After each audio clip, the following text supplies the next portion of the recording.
mga ka-church, welcome back to YouTube channel. For today's video mga ka-church, alright,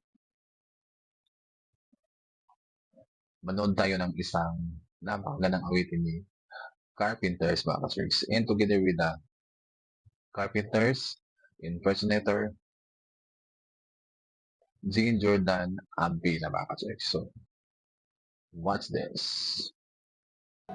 I hope you like this.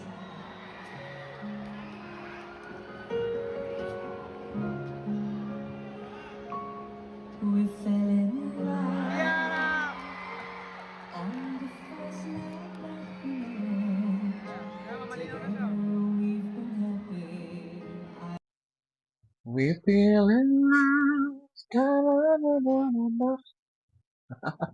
What a nice voice from him mga ka-church. Alright, what a nice voice from what a nice control that he has done already, because he has a unique voice like Carpenters.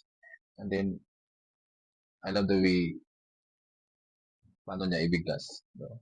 Tapos ang cute ng boses, no? Parang ang lamig-lamig, no? Parang kakaiba ka, ganun. I have very few regrets.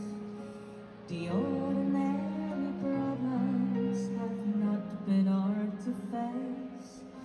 But lately little changes have been slowly taking place. Ang linis, ang linaw, baka is super. Ang linis, ang linaw, ang lamig, ang sarap sa tiga. You're always finding something is wrong in what I do, but you can't rearrange my life because it pleases. Ay, baka no? Sa unang viral ng video baka ng taong ito, right? Carpenter na carpenter, eh. Grabe, sobrang, ano niya, viral talaga niya ng time na yun. Alright, hindi nga ako nakagawa ng reaction doon. Pero, ang galing niya gumawa ng, galing siyang mag-impersonate mga ka-church. And then, for today's video, sa nakita ko, meron ng kakaibang taste. And then, medyo may, ano na siya, may kakaibang uniqueness na ng boses na meron siya. Alright? And then, iba ang uniqueness ni Carpenters. But something na medyo hindi na siya. Andun pa rin yung easy. Andun pa rin yung saktong-sakto lang, no? Na may pagka-Carpenters.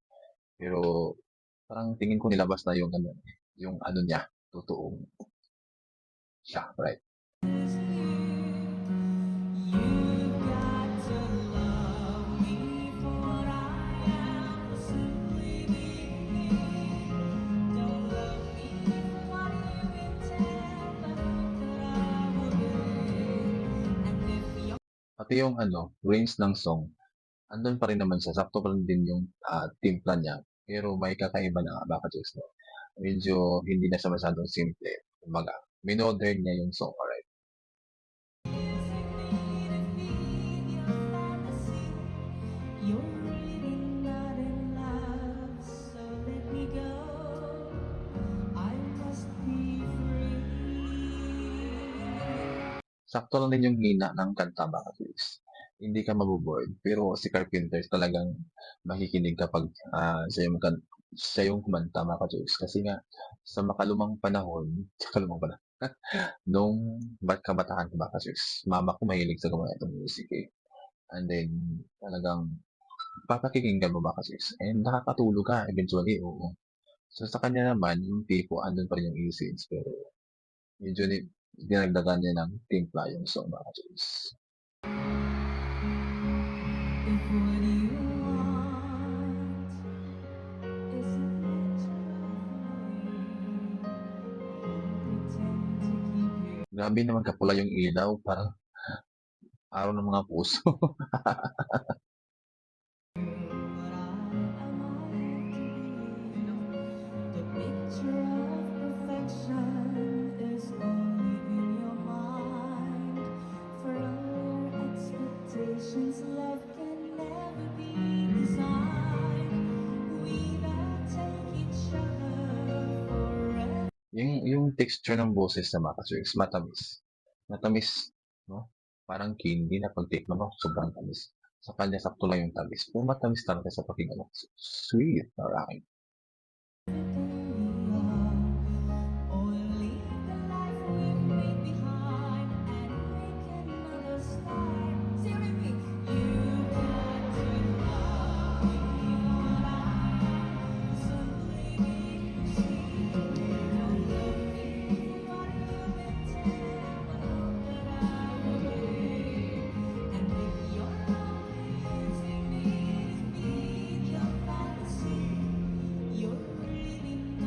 Actually, mga ka-chicks, inaantok na ako. Pero hindi ako nabo-bored kasi nag-e-enjoy akong ganyan. Ang sarap sabayan, mga ka-chicks, totoo lang.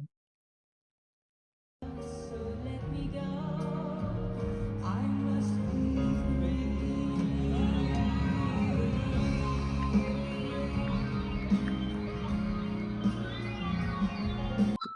Grabe yung mga nanonood, mga ka-chicks, ha? Kahit na yung kanta is older, pero parang hindi naman makaluma sa pakinggan. And actually, alright, binago nga, ginawang maka-modern, pero hindi naman siya as in luma yung kanta, mga ka-chicks. Kasi kami mga bata 90s, 80s, hindi luma ito para sa amin sa totoo lang. Kumbaga memorable to para sa amin, mga ka-chicks, na bihira pang may kumakanta sa kantang ito, mga ka-chicks, alright? So, pabiritan yung iba, di ba? So ngayon, hindi siya nawawala.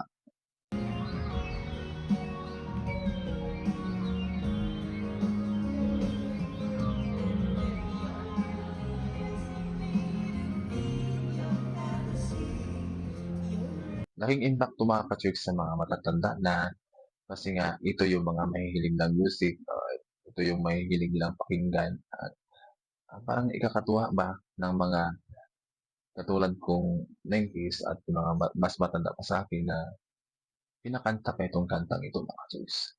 That's the big fact na masasaya ang puso ng mga nadaanan ng kantang ito, mga ka-chicks. Lalo na ngayon. Bihira na lang siyang kantahin pero iwan ko lang kung memorable pa to sa iba, no? Sa mga millennial at sa mga Gen Z, alright? Not in love, so let me go. I must be free.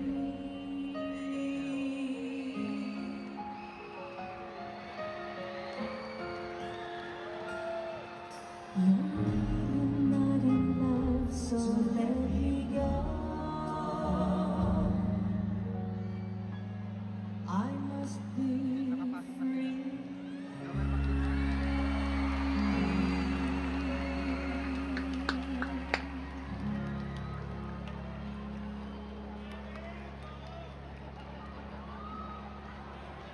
Grabe, ang lakas pakakol. And saktong-sakto talaga na binigyan sila ng Itbulaga ng spot, mga ka-church, kasi nga, bihira lang ito, mga ka-church. Alam niyo naman si Itbulaga, hindi yan masyadong mahilig sa mga makabagong statistic, mga ka-church. But, yung yes, kasi nila is mas prefer sila dun sa mga ganito, alright? Mas prefer sila dun sa mga, yung consistent na mga kantang makaluma, pero hanggang ngayon kinakanta pa rin, alright? Hindi yun nawawala ng isang Itbulaga. So, yun ang isa sa pinakagusto ko sa Itbulaga, no? Binibigyan ng chance, alright? So, yun na, mga ka-church, no? Kayo ba ang tatanungin ko? Ano masasabi niyo sa performance ng ito, na kinakanta niya sa ibang vlog ito, na dapat magkantahin yung mga ganitong ganyan? Oo, para sa akin, mga ka-church, masaya pa rin, mga ka-church, kapag binabalik-balikan natin yung mga makalumang song. Kasi, maliban sa memorable siya, yung nakakaantig pa rin ng puso, alright? Nandun yun, no? So, lalo na may mga past kang relationship or mga past na something na magulang kang ganyan-ganyan, maaalala mo, mga ka-church, lalo kung paborito itong kantang ito. Alright. So, hanggang dito na lang tayo, mga ka-church.